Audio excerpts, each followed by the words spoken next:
شهر رمضان الذي أنزل فيه القرآن هدى للناس وبينات من الهدى والفرقان. الحمد لله رب العالمين والصلاة والسلام على خاتم الأنبياء والمرسلين وعلى آله وأصحابه ومن تبعهم بإحسان إلى يوم الدين. أما بعد.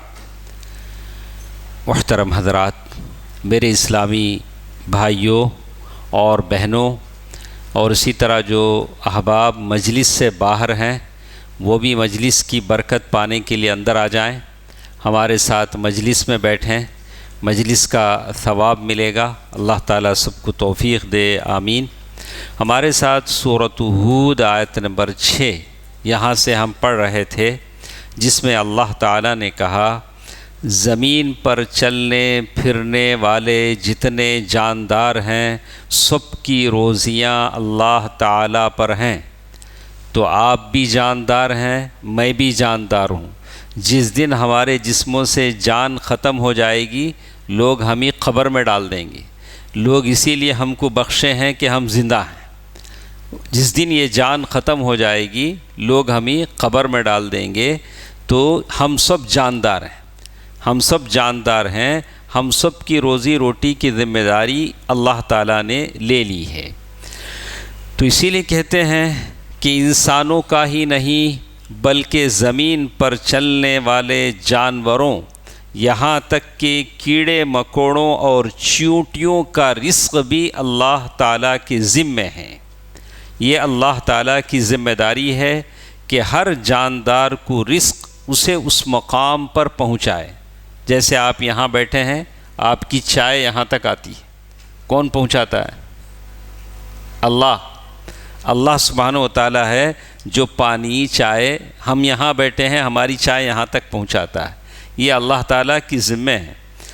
تو اس آیت سے اللہ تعالیٰ کے علم کی وسعت کا بھی اندازہ ہوتا ہے کہ اللہ تبارک و تعالیٰ وَيَعْلَمُ مُسْتَقَرَّهَا وَمُسْتَوْدَعَهَا، اللہ جاندار کے مستقر کو جانتا ہے، مستودع کو جانتا ہے. مستقر سے مراد چلتے چلتے جہاں آپ ٹھہر جاتے ہیں یہ مستقر ہے، اور جہاں رات میں جا کے آپ آرام کرتے ہیں یہ آپ کا مستودع ہے.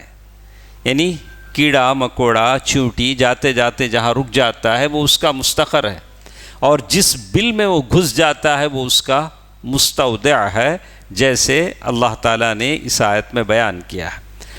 اس کے بعد بہت ساری باتیں اللہ تعالیٰ نے یہاں بیان کی ہیں. اللہ سبحانہ و تعالیٰ نے فرمایا وہی اللہ تعالیٰ ہے جس نے 6 دن میں آسمانوں اور زمین کو پیدا کیا، اور اللہ تعالیٰ کا عرش پانی پر تھا. اللہ تعالیٰ کا عرش پانی پر تھا. تو ساری چیزوں کو اللہ تعالیٰ نے پانی سے ہی پیدا کیا. من الماء کل شیء، ہر چیز کو اللہ نے پانی سے پیدا کیا. انسان بھی پانی سے ہی پیدا ہوا. تو اسی کا ذکر اللہ تعالیٰ نے کیا ہے. پھر اللہ تعالیٰ نے فرمایا کہ اتنی بڑی کائنات جو اللہ تعالیٰ نے بنائی ہے، اس بنانے کا مقصد کیا ہے اللہ نے وہ بھی بتا دیا کہ آدم علیہ السلام کو پیدا کرنے کا مقصد یہ دنیا دار الامتحان ہے، جہاں آپ کا میرا امتحان ہوتا ہے. دنیا میں ہم کیسے جیتے ہیں، کس کے ساتھ کیسا سلوک کرتے ہیں، یہ ساری چیزیں دنیا میں ہم سے دیکھی جاتی ہیں. دنیا میں ہمارا امتحان ہوتا ہے. اس کے بعد اللہ سبحانہ و تعالیٰ نے فرمایا انسان کی فطرت ایسی ہے کہ وَلَئِنْ أَذَقْنَا الْإِنسَانَ مِنَّا رَحْمَةً، اگر ہم انسان کو اپنی کسی نعمت کا ذائقہ چکھا کر پھر اس سے لے لیں، یعنی اللہ تعالیٰ نے آپ کو کوئی نعمت دی پھر اللہ نے وہ نعمت چھین لیا، تو انسان بڑا نا امید اور ناشکرہ بن جاتا ہے. انسان یہ چاہتا ہے کہ اللہ تعالیٰ کی نعمتیں اس کے ساتھ ہمیشہ رہیں. اللہ تعالیٰ نے کہا وَلَئِنْ أَذَقْنَاهُ نَعْمَاءَ بَعْدَ ضَرَّاءَ مَسَّتْهُ لَيَقُولَنَّ ذَهَبَ السَّيِّئَاتُ عَنِّي، اور اگر ہم اسے کوئی نعمت دے دیں تکلیف کے بعد، مصیبت کے بعد، تو وہ کہتا ہے ذہب السیئات عنی، اب مجھے کیا بھی پریشانی نہیں، اب میں اچھا سیٹ ہو گیا. اور انہ لفرح فخور، اللہ تعالیٰ نے انسان کی 2 عادتیں بتلائی. یہ 2 عادتیں ہمارے اندر نہیں ہونا. قرآن بتاتا ہے کہ یہ 2 بڑی خراب عادتیں ہیں. یہ ایک عادت کیا ہے؟ لفرح، اترانے والا. اترانے والا بولے تو کیا؟ اترانا کسے بولتے ہیں معلوم آپ کو؟ اترانا کسے بولتے ہیں تو معلوم؟ سنے ہیں کبھی؟ سنے ہیں؟ اترانا بولے تو، اترانا بولے تو وہ ہمیں بڑے لوگ ہیں بھائی بولتے نہیں، ہمیں ہمارا لیول ہی چلک بے، ہم اسے کیا بولتے ہیں؟ اترانے والا. وہ اپنے آپ کو بڑا اہم سمجھتے. یہ ان کا وہم ہی 600، انہوں کیا بھی اہم نہیں. دنیا میں کون بھی امپورٹنٹ نہیں. جو اولاد ہماری زندگی میں ہم نہ سلام نہیں کرتی، مرے بعد کیا انہیں ہمارے واسطے مغفرت کریں گا؟ تو اس سے کبھی بھی دھوکے میں نہیں رہنا. ہمارے اولاد ہم نہ دعا کر کر کو بخشیں گے، دعا کر کر کو مغفرت کریں گے، سب دھوکہ ہے. اس واسطے ہماری زندگی میں ہمیں کیا کرنا کر لینا. چپکی اولاد کے اوپر چھوڑے، سمجھو دھوکے میں رہ سچ. تو یہ اولاد نماز پڑھ کو اپنی عاقبت بنا لے تو بس ہمارے واسطے مغفرت کرنا چھوڑو.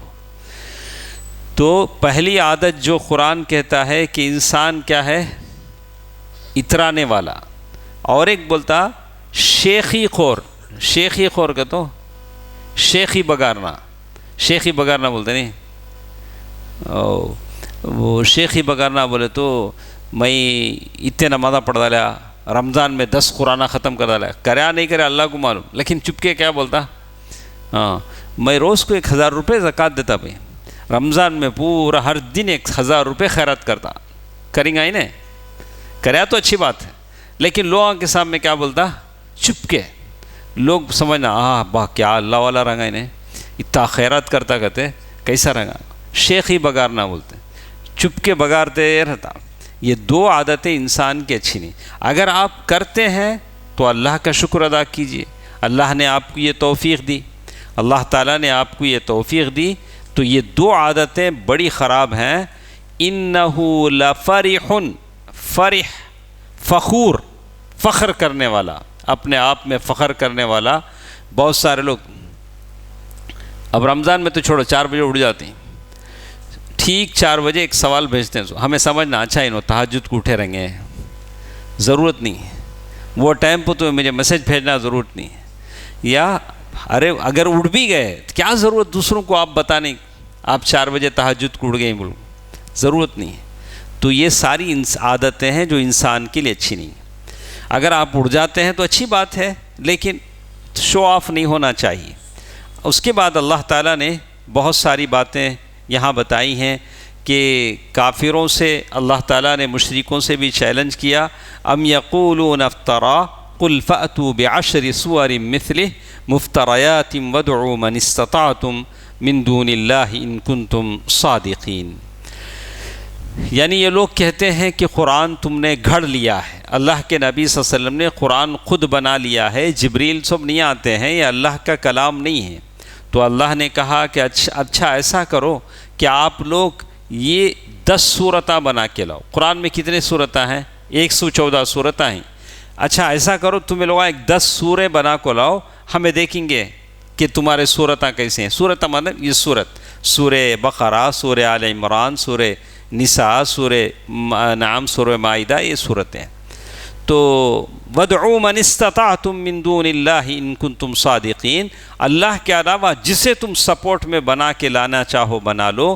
قرآن نے اس وقت چیلنج کیا، آج تک بھی چیلنج ہے. دنیا کی کوئی قوم قرآن جیسا کلام بنا کے نہیں لائی نہیں. تو بہت سارے لوگوں نے لکھنے کی کوشش کی، بہت ساری کتابیں لکھی. ایک تھا ہندوستان میں، اس کا نام کیا تھا؟ پیدپا. کیا نام تھا؟ ہمارے شیخ کو معلوم، پڑھے رہیں گے کتاب. اس کا نام تھا پیدپا. اس نے ایک کتاب لکھی، وہ اپنی سنسکرت میں لکھی تھی اس نے. وہ کتاب بعد میں فارسی میں ٹرانسلیشن ہوئی، بعد میں فارسی سے عربی میں ہوئی، اور عربی میں نام رکھا اس کا کلیلہ دمنہ۔ کیا نام رکھا؟ کلیلہ دمنہ۔ 2 لومڑیوں کے اوپر وہ کتاب لکھی۔ کتاب میں بہت ساری اسٹوریاں ہیں۔ کون سی اسٹوریاں؟ آپ پڑھے رہیں گے کبھی، وہ شیر جنگل میں جاتا، باوڑی میں جھانکتا، باوڑی میں اور ایک شیر دکھتا، چھوٹے بچوں کو پڑھاتے نہیں، یہ سب اسٹوریاں وہ کتابوں سے لی گئیں، اور لکھنے والوں نے بڑے اچھے انداز میں لکھنے کی کوشش کی اور اس میں بڑی معنویت پیدا کرنے کی کوشش کی، عربی طرز کی بہت ساری بلاغت اور فصاحت پیدا کرنے کی۔ لیکن عربی ادب کا کتنا معیار بھی بڑھ لے، لیکن قرآن کی جو چاشنی ہے، اللہ کے کلام کی جو بلاغت ہے، اس کا 1% بھی وہ لوگ نہیں لا سکے، اس لیے کہ یہ اللہ کی کتاب ہے۔ ویسی کوئی کتاب، کوئی آیت وہ لوگ بنا کے نہیں لا سکے۔ اس کے بعد اللہ تعالیٰ نے کہا یہ لوگ چیلنج کا جواب نہیں دے سکیں گے جو چیلنج قرآن کا ان سے کیا جاتا ہے۔ اللہ تعالیٰ نے بعد میں کہا اولئک الذین لیس لہم فی الآخرۃ الا النار، یہ وہ لوگ ہیں جن کے لیے آخرت میں عذاب ہوگا اور آخرت میں ان کو عذاب دیا جائے گا۔ اس کے بعد کچھ اور باتیں ہمارے ساتھ اسی سے جڑے ہیں۔ اللہ تعالیٰ نے پھر نوح علیہ السلام کی قوم کا ذکر کیا۔ نوح علیہ السلام کے پھر واقعے کو اللہ تعالیٰ نے اس میں بیان کیا ہے۔ وَلَقَدْ أَرْسَلْنَا نُوحًا إِلَىٰ قَوْمِهِ إِنِّي لَكُمْ نَذِيرٌ مُّبِينٌ۔ نوح علیہ السلام کے تعلق سے ایک پوری سورت اللہ تعالیٰ نے سورۃ نوح نازل کر دی ہے۔ قرآن میں اور جگہ بھی ذکر ہے، لیکن پورا قصہ وہاں اور دوسری جگہ اللہ تعالیٰ نے بتا دیا ہے۔ اللہ تعالیٰ نے اس سورت میں بتایا نوح علیہ السلام نے اپنی قوم کو جو پیغام دیا، وہ پیغام آپ کو یاد رکھنا چاہیے۔ ہر بچہ اپنے گلی میں، اپنے محلے میں اگر شرک دیکھتا ہے تو اس کا نوح علیہ السلام کی دعوت کو ان تک پہنچانا چاہیے۔ نوح علیہ السلام نے کیا کہا؟ اللہ تعبدوا الا اللہ، صرف اللہ کی عبادت کرو۔ نوح علیہ السلام کے قوم کے زمانے میں 4-5 اسٹیچو تھے، بت تھے، لوگ اس کی عبادت کرتے تھے۔ ایک دیوتا کا نام ود تھا، کیا نہ تھا؟ اد، اور ایک تھا سوا، آج کے زمانے میں ہے نہیں، کیا کی دیوتا ہے نا، ہاں ویسے دیوتا وہ زمانے میں بھی تھے۔ تو یغوث، یعوق، نصر، یہ سارے بت تھے جو اس زمانے میں پوجے جاتے تھے۔ تو نوح علیہ السلام نے کہا انی اخاف علیکم عذاب یوم علیم، مجھے دردناک عذاب کا ڈر تمہارے اوپر لگتا ہے، ان بتوں کو چھوڑ دو، صرف اللہ تعالیٰ کی عبادت کرو۔ نبی جب توحید کا پیغام دیتا ہے تو سب سے پہلے اپوز کرنے والے کون ہوتے ہیں؟ فقال الملأ، الملأ کہتے ہیں سوسائٹی میں ذرے کھاتے پیتے لوگ رہتے ہیں، کھاتے پیتے لوگ آگے تو غریب جلدی اپوز نہیں کرتا، کون کرتے ہیں؟ ذرے ویل سیٹلڈ لوگ رہتے ہیں، کیا انہوں بولتے ہیں سو کیا کی بولے گتے نا تمہیں، پہلے وہ لوگ چاہتے ہیں۔ تو قرآن نے وہ ذکر ہی کیا، فقال الملأ الذين كفروا من قومه ما نراك إلا بشرا مثلنا وما نراك اتبعك إلا الذين هم أراذلنا بادي الرأي وما نرى لكم علينا من فضل بل نظنكم كاذبين۔ سورۃ ہود آیت نمبر 27، اس میں اللہ نے کہتے ہیں کہ نوح علیہ السلام نے جب لوگوں کو توحید کے بارے میں سمجھایا تو قوم میں جو آئیکونک پرسنس، پورے نہیں، کون رتی لوگ رہتے، وائٹ کالر ذرا، وہ لوگ کیا بولے؟ کیا تمہیں کیا کی بولتے ہیں؟ بتوں کو چھوڑ دو بولتے ہیں۔ تمہارے ساتھ جو لوگ بیٹھے ہیں نہیں، وہ چپ کے غریب لوگ آؤں، اللہ کے نبی صلی اللہ علیہ وسلم کو بھی وہی لوگ بولتے تھے، بولتے اللہ کے رسول کو اے محمد صلی اللہ علیہ وسلم، آپ کے ساتھ وہ بلال ہیں، آپ کے ساتھ عمار ہیں، آپ کے ساتھ وہ صہیب ہیں، اور بھی وہ سلمان الفارسی ہیں، یہ غریب قسم کے لوگ ہیں، اگر یہ لوگ آپ کے پاس سے اٹھ جائیں تو ہم آپ کے ساتھ بیٹھ کے دین کو سیکھیں، سمجھیں کہ آپ کیا بولتے ہیں۔ ان کے رہتے ہوئے ہم آپ کے ساتھ نہیں بیٹھ سکتے۔ تو نوح علیہ السلام کے زمانے میں بھی ان لوگوں نے ہی کہا کہ آپ کے تابع دار کو ہم دیکھتے ہیں کہ وہ نیچ قسم کے لوگ ہیں، وہ چھوٹے چھوٹے لوگ ہیں، ان کے ساتھ ہم کیسے بیٹھیں گے؟ یہ ہر زمانے کا جواب تھا۔ تو نوح علیہ السلام نے اس کا جواب دیا۔ اللہ نوح علیہ السلام نے کہا کہ قال یا قوم ارأیتم ان کنت علی بینۃ من ربی وآتانی رحمۃ من عندی، اور ساتھ ساتھ نوح علیہ السلام نے کہا ویا قوم لا اسألکم علیہ مالا، اے میری قوم میں تم کو توحید کی دعوت دیتا ہوں، ان اجری الا علی اللہ، میرا اجر تو اللہ تعالیٰ کے پاس ہے، وما انا بطارد الذین آمنوا، اور تم لوگ جو کہتے ہو کہ یہ غریب لوگ میرے آس پاس بیٹھے ہیں میں ان کو نہیں بھگاؤں گا، وہ لوگ ایمان لا کے بیٹھے ہیں۔ تو اسی لیے بعض لوگوں کی خواہش کیا ہوتی، شیخ صاحب ہمارے سیچ ملاقات کرنا، سب سے نہیں ملنا، یہ بچوں سے ان سے کیا ہی بات نہیں کرنا، الگ رہنا، ایسا ذرا لوگ کیا مینٹین کرتے سو، ویسے سب نہیں۔ اللہ کے نبی صلی اللہ علیہ وسلم سب سے ملتے تھے، غریب سے، مالدار سے، بچے سے، یہاں تک کہتے ہیں کہ مدینے میں ایک چھوٹی سی بچی تھی جو پاگل تھی، اس کی عقل ماری گئی تھی، یعنی میچور نہیں تھی، وہ اللہ کے نبی کا ہاتھ پکڑ لیتی اور اللہ کے نبی کو پوری گلی میں لے کے گھومتی۔ اللہ کے رسول چھڑا لے کو اے جا پاگل بول کے اللہ کے رسول نہیں بولتے تھے، اس کا دل رکھنے کے لیے کیا کرتے، اس کے ساتھ ہی جاتے، انہیں کب ہاتھ چھوڑتی کہ تب اللہ کے نبی گھر کو آتے۔ اب کوئی نہیں ارے رسول کیا وہ بچی پکڑ لگے تو ہوں چل جاتے نا، لیکن یہاں مسئلہ کون سا ہے، دل کا ہے، جذبات کا ہے۔ اللہ کے نبی نہیں چاہتے تھے کہ اس کی دل کو کیا ہو، تکلیف ہو۔ اللہ کے نبی کا ایک شیوا تھا صلی اللہ علیہ وسلم، اللہ کے نبی کا ایک طریقہ تھا، تو مصلح واعظ ہر ایک کے ساتھ بیٹھے، ہر ایک کے دکھ درد کو سنیں، پہلے وہ مالدار ہو، چاہے وہ یجمان ہو، چاہے وہ غریب ہو، چاہے چھوٹا بچہ ہی کیوں نہ ہو، ہر ایک کے ساتھ مصافحہ کرے، اس کے ساتھ بیٹھے، اس کی باتوں کو سنے۔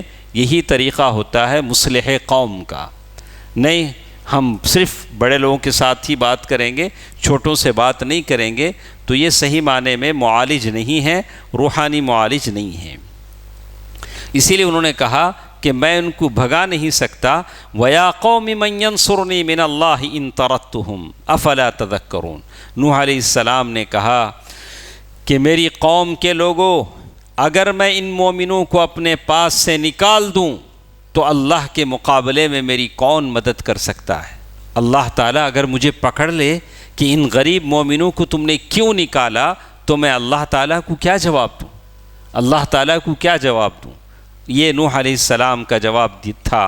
اور ساتھ ساتھ نوح علیہ السلام نے ایک بات کہی، آیا نمبر 31، وَلَا أَقُولُ لَكُمْ عِنْدِي خَزَائِنُ اللَّهِ، اور میں تم سے یہ نہیں کہتا کہ اللہ کے خزانے میرے پاس ہیں، اللہ کے خزانے میرے پاس ہیں، میں غیب کا علم بھی نہیں رکھتا، نہ میں کہتا ہوں کہ میں فرشتہ ہوں، نہ میرا یہ بات ہے کہ جن پر تمہاری نگاہیں ذلت سے پڑ رہی ہیں انہیں اللہ تعالیٰ کی کوئی نعمت دے گا ہی نہیں۔ تو اسی لیے انہوں نے کہا کہ نوح علیہ السلام نے کہا کہ میں نہیں کہتا کہ اللہ کے خزانے میرے پاس ہیں، میرے ساتھ آ جاؤ تو میں خزانے دے دوں گا، یا میں کوئی فرشتہ ہوں، یہ بھی میں نہیں کہتا۔ نوح علیہ السلام نے ساری بات کی صفائی کر دی۔ تو اب یہ ساری باتیں سن کر نوح علیہ السلام کے قوم کے لوگوں نے کہا قالوا یا نوح قد جادلتنا فاکثرت جدالنا، کیا کہا انہوں نے، نوح تو نے ہم سے بہت بحث کر لی، تمہیں بہت بول ڈالے ہم نا، کون بولتے سو، قوم کے لوگ۔ دیکھا، اسی لیے فارسی میں بولتے ہیں تنگ آمد بجنگ آمد، کیا بولے، سمجھے شیخ فضل محفوظ الرحمن صاحب سمجھ گئے، تنگ آمد بجنگ آمد، بات کرنے نہیں ہوا تو لڑائی پہ آ جاتے کہتے، آخری حربہ کیا بھی بات کرنے کے بات کا جواب نہیں دیے تب کیا کریں گے، ایسا اٹھا لے کے آ جائیں گے، دیکھو منہ پھوڑ، مطلب سمجھ جانا. اچھا ان پاس بات کرنے نہیں ہوتا. اس کے بعد کیا کرتے ہیں, پنچ لے لو ہاتھ میں. تو تنگ آمد بجنگ آمد. تو انہوں نے بھی اسی کیا بولا کہ قالو یا نوح, نوح تمہیں بہت بول ڈالے ہم نا, اب کیا کرنا, فاتنا بما تعدنا. بار بار اللہ کا عذاب اللہ کا عذاب بول کو ڈراتے ہیں. وہ کب آتا ہے کہ لے کا جاؤ. کیا بولے بولو, اللہ کا عذاب وہ کب آتا, کیسا آتا, لے کے آؤ. فاتنا بما تعدنا, اگر آپ سچے ہیں تو اللہ کا عذاب بھی ہم دیکھنے کو تیار ہیں. تو نوح علیہ السلام اللہ کے نبی تھے. انہوں نے کہا کہ میں لاتا نہیں بھائی اللہ کا عذاب, عذاب اللہ کا, اللہ جب چاہے گا لائے گا, اللہ جب چاہے گا لائے گا. قال انما یأتیکم بہ اللہ. نوح علیہ السلام نے صاف صاف جواب دیا کہ عذاب کا لانا یا نہ لانا میرے اختیار میں نہیں, میرے اختیار میں نہیں ہے. یہ تو اللہ کی مشیت کے مطابق اپنے وقت پر ہی آئے گا. ہاں میں ضرور کہہ سکتا ہوں تم اسی طرح اپنی سرکشی پر ڈٹے رہے تو عذاب ضرور آئے گا, اور جب عذاب آئے گا تو تم بچ نہیں سکو گے. نوح علیہ السلام نے جواب دے دیا.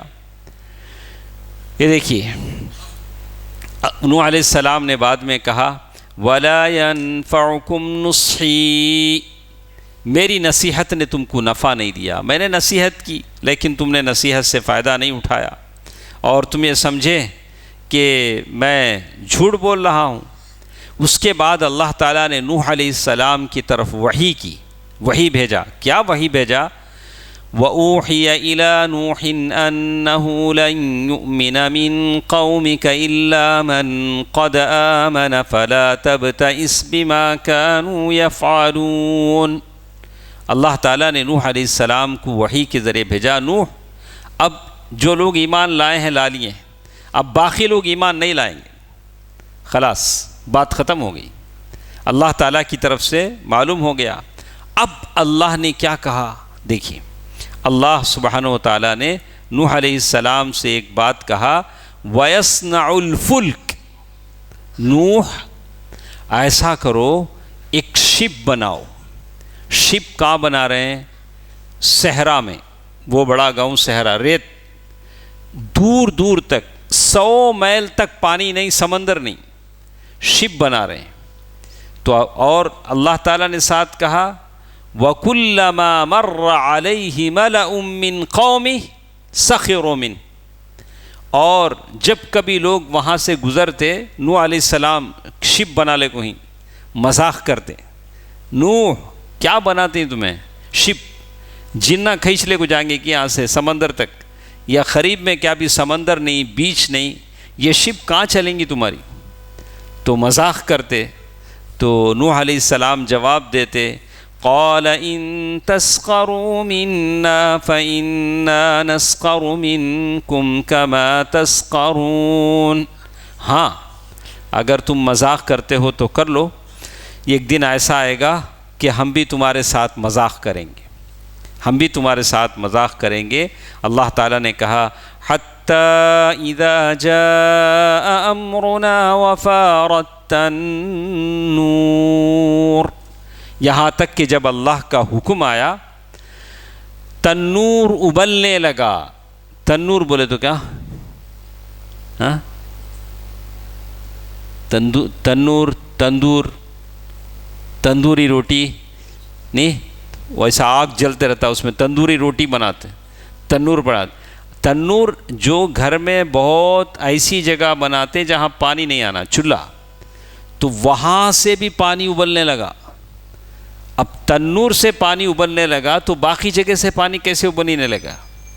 تو جیسے کہا اس وقت ہم نے نوح علیہ السلام کو حکم دیا قُلْ نَحْمِلْ فِيهَا مِن كُلٍّ زَوْجَيْنِ اثْنَيْنِ, اے نوح ایسا کرو, جو شپ تمہیں بنائے ہیں وہ شپ 3 فلور تھے, شپ کے 3 فلور شپ میں بنائے تھے. کہا کہ ہر جاندار میں سے میل اور فیمیل ایک ایک جوڑا. اب ایلیپینٹ کو لیے, ایلیپینٹ میں سے میل اور فیمیل, کوئی بھی مرغی لیے، مرغی میں میل اور فیمیل دو چیزیں آپ سوار کرا لیں۔ وَأَهْلَكَ، اور ساتھ ساتھ تمہارے جو گھر والے ہیں سب کو لے لیں۔ إِلَّا مَنْ سَبَقَ عَلَيْهِ الْقَوْلُ وَمَنْ آمَنَ، لیکن جن پر اللہ کی بات ثابت ہو چکی ہے ان کو سوار کرانے کی ضرورت نہیں۔ کچھ لوگ تھے جو ایمان نہیں لائے تھے، جیسے کہا کہ اس کشتی میں ان میں نوح علیہ السلام کا بیٹا، ایک بیٹا تھا جسے کنعان کہا جاتا تھا، انہیں کافر تھا، اسے اس میں الاؤڈ نہیں تھا شپ میں۔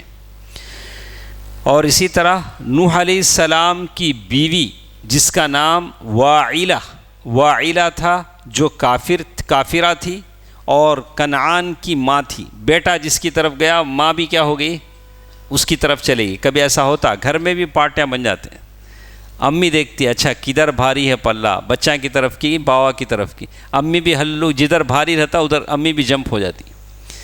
تو ماں کبھی بھی شوہر ہی کا ساتھ دینا، اس لیے کہ اس کا شوہر ہی اس کا سب کچھ ہوتا ہے۔ بچے ساتھ رہو نہیں رہو، کبھی بچے ساتھ چھوڑ دے سکتے ہیں، لیکن شوہر کو بچے بھی چھوڑ دیں، ماں بھی چھوڑ دے تو بیچارہ کہاں جائے گا؟ ہاں، تو یہاں کیا ہوا، چونکہ بچہ کافر تھا، ماں بھی کیا ہوئی واعلہ، وہ بچے کے ساتھ ہوگی۔ آپ کے خاندان سے یہ دو افراد بھی طوفان کے نظر ہوئے، تو جتنے لوگ کشتی میں سوار تھے وہ پورے کتنے تھے؟ 80 ممبرز تھے، 80 لوگ تھے جو کشتی میں موجود تھے۔ کتنے سال تبلیغ کیے ہیں؟ ٹھیک ہے، 950 سال۔ 950 سال تبلیغ کا رزلٹ کتنا آیا؟ 80۔ اب ہم لوگ کیا سوچتے ہیں، ہمیں گلی میں نکلے تو سب صحابہ بن جانا، نہیں ہوتا۔ ہاں، کوشش کرنا ہمارا کام، لیکن ضروری نہیں سب مسلمان ہو کو، سب اللہ والے ہو کو ہمارے ہاتھ پاؤں کو بیعت کر ڈالنا، نہیں ہوتا۔ نبی 950 سال، لیکن محنت کریں، لیکن بولتے فلاں اللہ کے اولیاء تھے، کہتے 1 کروڑ لوگ ان کے ہاتھ پہ مسلمان ہو گئے تھے، ہمیں تو دیکھے نہیں۔ ہاں، کتابوں میں لکھے ہیں، کیا ہوئے ہیں کتنے ہوئے ہیں اللہ بہتر جانتا۔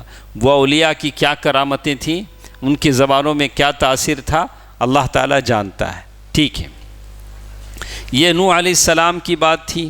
وَقَالَ ارْكَبُوا فِيهَا بِسْمِ اللَّهِ مَجْرَاهَا وَمُرْسَاهَا إِنَّ رَبِّي لَغَفُورٌ رَحِيمٌ۔ اللہ تعالیٰ نے کہا یہ کشتی پر سوار ہو جاؤ، ڈوبو گے نہیں، اور یہ دعا پڑھ کر سوار ہو۔ وَقَالَ ارْكَبُوا فِيهَا بِسْمِ اللَّهِ مَجْرَاهَا امالہ ہے، مجرےہا مجراہا نہیں پڑھیں گے، مجرےہا پڑھیں گے، اور کہا کہ یہ دعا پڑھ کر سوار ہو جاؤ اور اللہ تعالیٰ پر بھروسہ کرو۔ تو کشتی پر سوار ہوں گے ضرور، کشتی اللہ نے اپنی نگرانی میں بنائی ہے، لیکن سوار ہونے کے لیے دعا پڑھنا ضروری ہے۔ آپ کی بائک، آپ کی 2 ویلر 4 ویلر اچھا چلتی ہے، آپ کے کنٹرول میں ہے، لیکن دعا پڑھنا ضروری ہے۔ آپ اور میں اتنے مدہوش نہ ہو جائیں کہ گاڑی ہماری ہے اور انجن اچھا ہے، راستہ صاف ہے، دعا پڑھنا بھولیں گے تو پھر معاملہ مشکل ہے۔ وَقَالَ ارْكَبُوا فِيهَا بِسْمِ اللَّهِ مَجْرَاهَا۔ اب وہ کشتی کیسے چلتی تھی اس کا ایک یہ بتایا، آپ ذہن میں سوچ کے دیکھیے۔ اللہ نے کہا وَهِيَ تَجْرِي بِهِمْ فِي مَوْجٍ كَالْجِبَالِ۔ وہ کیسے چلتی تھی؟ بڑے بڑے دریا کے موجوں میں، می موجن یعنی پہاڑ کی طرح، یا تو بڑے بڑے موج تھے پانی کے، اس میں یہ کشتی نوح علیہ السلام کی کشتی چل رہی تھی۔ اس حالت میں انہوں نے اپنے بیٹے کو دیکھا، وہ بھی کسی پہاڑ کے کنارے کھڑا ہے۔ بیٹا تو بیٹا ہوتا ہے نہیں، باپ بیٹا کچھ بھی کہے، باپ جب بیٹے کو دیکھ لیتا ہے تو دل تڑپ اٹھتا ہے۔ اب باپ کشتی میں ہے، بیٹا ادھر کھڑا نظر آ رہا ہے، پانی کی موج اسے دبوچنے کو تیار ہے۔ نوح علیہ السلام نے کہا وَنَادَى نُوحٌ ابْنَهُ وَكَانَ فِي مَعْزِلٍ يَا بُنَيَّ ارْكَب مَّعَنَا۔ یا بنی ارکب معنا ولا تکن مع الکافرین، دونوں طریقے سے پڑھ سکتے ہیں۔ تو انہوں نے کہا کہ جب بیٹے کو دیکھا تو کہا یا بنی، تب بھی کیا کر رہے ہیں؟ اس حالت میں بھی بیٹے کو اے میرے پیارے، اے میرے پیارے بیٹے، ایسا کوئی بول سکتا؟ ارے احمق، ارے چھڑ جا رہے کشتی میں، ایسا نہیں کہا اللہ کے نبی نے۔ ابھی ذرا گاڑا بولتے، میں نہیں بولا اب، ہاں آپ آج کے باپا کیا کرتے بچے کو ابھی ذرا گاڑا بولتے ہیں، میں نہیں بولا۔ وہ حالت میں بھی نبی اپنے بیٹے کو کیا کہہ رہا ہے؟ یا بنی، ارے میرے پیارے بیٹے، ہاں میرے جان، اور بڑے پیار سے بول رہے ہیں ارکب معنا، ہماری کشتی میں آ جا، ولا تکن مع الکافرین، اور کافروں میں سے نہ ہو جا۔ اس کا نام کنعان تھا۔ پہاڑی کے کنارے لگ کر کھڑا طوفان کی ہولناکیاں دیکھ رہا تھا، تو پدرانہ شفقت تھی، جوش مارا، کہنے لگے بیٹے ایمان لے آؤ اور ہمارے ساتھ اس کشتی میں سوار ہو جاؤ، کافروں کا ساتھ چھوڑ دو۔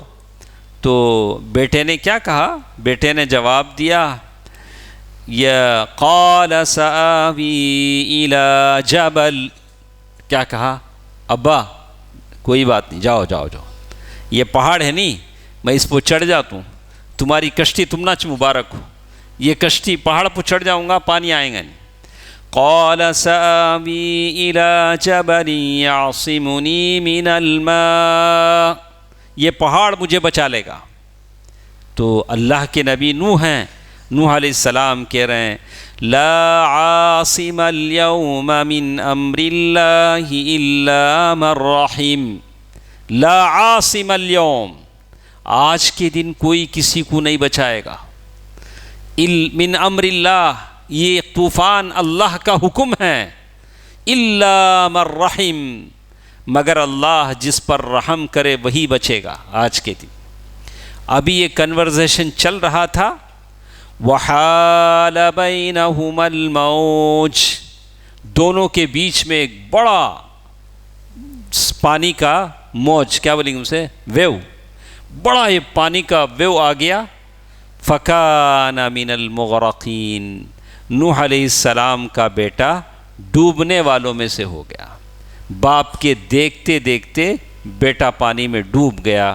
وہی ذکر اللہ تعالیٰ نے اس آیت میں کہا جب سارے لوگ ڈوب گئے، اللہ تعالیٰ نے پانی کو حکم دیا وَقِيلَ يَا أَرْضُ ابْلَعِي مَاءَكِ وَيَا سَمَاءُ اقْلِعِي وَغِيضَ الْمَاءُ وَقُضِيَ الْأَمْرُ وَاسْتَوَتْ عَلَى الْجُودِ، تب ہم نے کہا اے زمین پانی کو نگل لے، آسمان پانی کو روک لے، آسمان کو حکم دیا اور پانی اندر چلا گیا، معاملہ ختم ہو گیا، کشتی جودی پہاڑ پر رک گئی، آج بھی وہ پہاڑ اسی نام سے پہاڑ پر رک گئی۔ وقیل بعدا للقوم الظالمین، دوری ہو مجرمین کے لیے۔ تو اب سوال یہ ہے، یہ جو طوفان آیا تھا یہ نوح علیہ السلام کے خاص علاقے میں آیا تھا یا ساری دنیا میں آیا تھا؟ اب ایک سوال ہے، صرف نوح علیہ السلام کے قوم کے لوگوں کا قصور تھا تو ساری دنیا کا کیا قصور تھا؟ تو علماء کی الگ الگ رائے اس میں ہے کہ یہ بھی اب تک اس کا فیصلہ نہیں ہے، لوگ الگ الگ باتیں ہیں۔ اکثر مورخین کا خیال ہے کہ یہ ساری زمین پر یہ طوفان آیا تھا۔ اس کی دلیل یہ ہے کہ اللہ تعالیٰ نے کہا کہ جتنی بھی نسل پھیلی ہے وہ نوح علیہ السلام کی اولاد ہی کی نسل ہے، اسی لیے نوح علیہ السلام کو آدم ثانی کہتے ہیں، سیکنڈ آدم، اور جتنی نسل دنیا میں پھیلی ہے وہ آدم علیہ السلام کے 3 بیٹے تھے آدم علیہ السلام کے، حام، سام، یافث۔ حام، سام، یافث، یہ تینوں بیٹوں کی اولاد ہے جو قرآن میں اس کا ذکر ہے، وَجَعَلْنَا ذُرِّيَّتَهُ هُمُ الْبَاقِينَ، ہم نے ان کی ذریت کو باقی رہنے والوں میں سے بنایا۔ ذُرِّيَّةَ مَنْ حَمَلْنَا مَعَ نوح، قرآن کی الگ الگ آیت ہیں، من ذریت آدم وممن حملنا مع نوح۔ تو زیادہ قرین قیاس بات یہی ہے کہ اس طوفان کے بعد نسل انسانی ان تمام لوگوں سے چلی جو کشتی میں سوار تھے۔ وَنَادَى نُوحٌ رَبَّهُ فَقَالَ رَبِّ إِنَّ ابْنِي مِنْ أَهْلِي۔ اس کے بعد بات اللہ نے کہی ہے کہ نوح علیہ السلام نے اللہ سے کہا تھا کہ یا اللہ تو نے وعدہ کیا تھا کہ میرے لوگوں کو بچا لے گا، میرے خاندان کے لوگوں کو بچا لے گا، میرا بیٹا میرے خاندان میں سے ہے، میرا بیٹا بچ نہیں سکا، میرے آنکھوں کے سامنے ڈوب گیا، اس کا کیا بنے گا؟ یہ بات نوح علیہ السلام نے کہا۔ اس کا کیا جواب اللہ تعالیٰ نے دیا انشاءاللہ کل کے درس میں ہم اسے سنتے ہیں۔ ہمارے ساتھ آیت نمبر 45 کی آخری بات ہے کہ نوح علیہ السلام نے جو گزارش اللہ تعالیٰ سے کی کہ میرا بیٹا بچ کیوں نہیں سکا، اس کا کیا جواب ان کو ملا، اور پھر اس سوال پر وہ کیسے پیشمان ہوئے، شرمندہ ہوئے، اللہ تعالیٰ سے انہوں نے معافی چاہی۔ تو یہ سارا ذکر انشاءاللہ کل کے درس میں ہم سنتے ہیں۔ اللہ تعالیٰ ہم سب کو قرآن کی نعمتیں برکتوں سے نوازے، آمین۔ والسلام علیکم ورحمۃ اللہ وبرکاتہ۔